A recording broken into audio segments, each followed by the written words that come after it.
মত্তি রচিত মঙ্গল সমাচার 10 অধ্যায় 17 থেকে 22 পদ পর্যন্ত।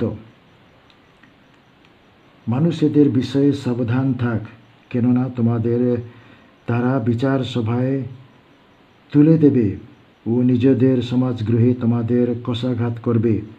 আমার যেন শাসনকর্তা ও রাজাদের সামনে তোমাদের নিয়ে যাওয়া হবে, যেন তাদের কাছে ও বিজাতিদের কাছে তা সাক্ষ্যস্বরূপ হয়ে দাঁড়ায়।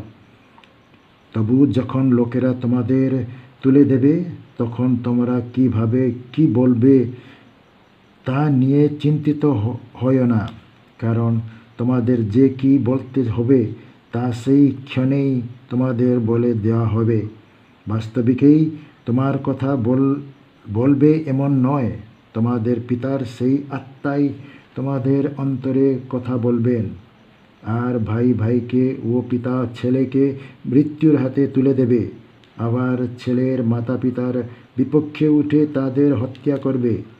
আর আমার নামের জন্য তোমার হবে সকলের ঘৃণার পাত্র, কিন্তু যে কেউ শেষ পর্যন্ত নিষ্ঠাবান থাকবে সে পরিত্রাণ পাবে।